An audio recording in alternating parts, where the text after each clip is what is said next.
নমস্কার বন্ধুরা, চলে এসেছি বুড়ুলে। আজ বুড়ুলে মৌসুমি ইন রিসর্টে আমরা এটা ডে ট্রিপ করছি। এসেই আপনাদের এদের মেনু কার্ডটা দেখিয়ে দিচ্ছি। অনেক রকম খাবার দাবার। আমরা বেশ সকাল সকাল এসেছি। এসে প্রথমে ব্রেকফাস্ট অর্ডার করেছি, লুচি তরকারি আর তাছাড়া অমলেট আর ব্রেড টোস্ট, যার যেটা খাবার ইচ্ছা।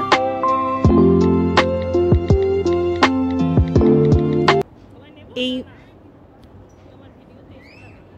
মৌসুমি ইন কিন্তু বেশ সুন্দর সাজানো গোছানো একটা রিসর্ট। আমরা এখানে থাকছি না।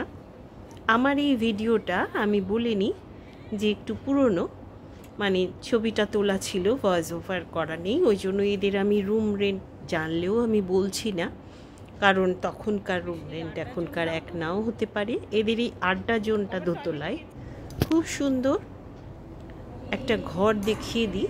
আমি একটা ঘর দেখিয়ে দিতে বলেছিলাম, ঘরও খুব সুন্দর। ওপরের ঘরগুলো থেকে নদী দেখা যায়, বাগানটাও বেশ সুন্দর। ছোট্ট একটা সুইমিং পুল আছে বাচ্চাদের জন্য। দেখুন, বাইরে একটা বসার অ্যারেঞ্জমেন্ট রয়েছে। বেশ একটা দিন কিন্তু খুব সুন্দরভাবে কাটানো যায়। আমরা এখানে আজকাল আর থাকছে না, এখান থেকে উঠতে পারবো না।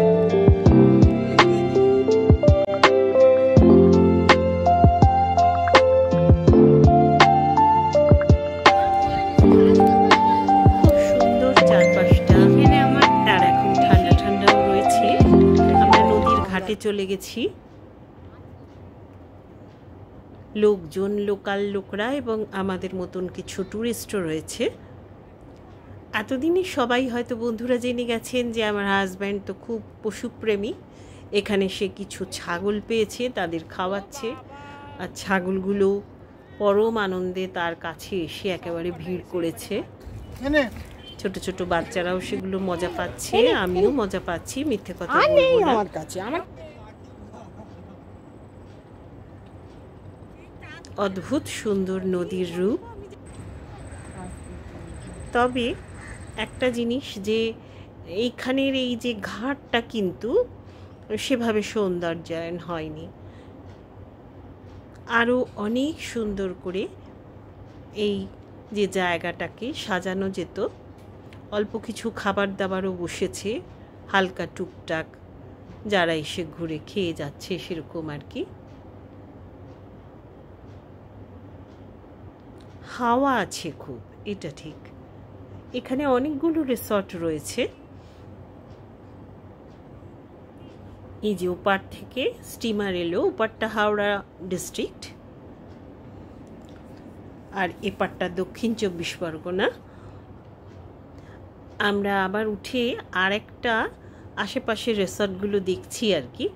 এই আরেকটা রিসর্ট দেখতে গেলাম। যদি কখনো এসে থাকি, আমরা এরকম উইকেন্ড ট্রিপ করে থাকি। এই রিসর্টটাও কিন্তু বেশ বড়, কিন্তু লোকজন বা গেস্ট আজকে নেই। খাবারও এখানে আজকে সেই জন্য পাওয়া যাচ্ছে না। তারপর এলাম আমরা নদী তীরে। এই রিসর্টটিও বেশ সুন্দর সাজানো গোছানো, কিন্তু এদের এখানে না থাকলে এরা খাবার দিতে পারবে না বলেছে, যার জন্য আশপাশটা দেখে চলে যাচ্ছি। হয়তো সন্ধেবেলা এসে চা খেয়ে যেতে পারি, চায়ের সঙ্গে কিছু স্ন্যাক্স এরকম একটা ভেবেছি, তাহলে কিছুক্ষণ বসা যাবে। এটা একদম নদীর দিকে আর কি। মৌসুমি ইনটা যেরকম বাঁধের অপর দিকে, এটা কিন্তু একদম নদীর দিকে। তবে এটা একটা ব্যাপার রয়েছে, বড় গাছ কিছু কিন্তু সেরকমভাবে এখনো তৈরি হয়নি। বড় জাহাজ যাচ্ছে। শীতের দিনে বেশ ভালো লাগবে, কারণ রোদ্দুর মনে হয় পাওয়া যাবে আর কি। যদি মাথায় ছাতা দিয়ে দেয় আলাদা কথা, নাহলে কিন্তু বেশ রোদ্দুর রয়েছে। এদের সুন্দর সুইমিং পুলও রয়েছে। এদেরও ট্যারিফ দেখেছি, কিন্তু আমি বলছি না। খাবার টেবিলে এসে গেছি। গাঙ্গুলিবাবুর সবার আগে খিদে পায়, উনি খেতে বসে গেছেন। আমরা একটু ওয়েট করছি। আমাদের মাছ টাছ বিভিন্ন রকমের রেডি হচ্ছে। এই যে খাবার দিয়েছে, প্রচুর খাবার, রান্নাগুলি খুব সুন্দর।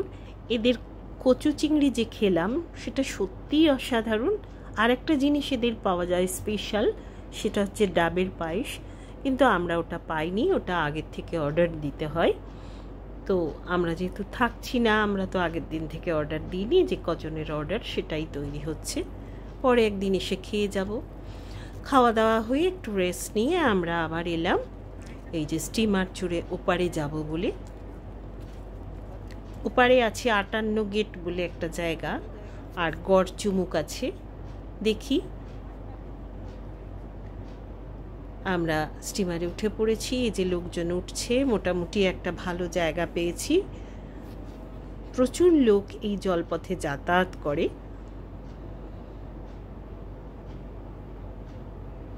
এখান থেকে খুব সহজেই ওপারে গিয়েও আপনারা গড়চুমুক ঘুরে আসতে পারেন, গড়চুমুকে থাকতেও পারেন।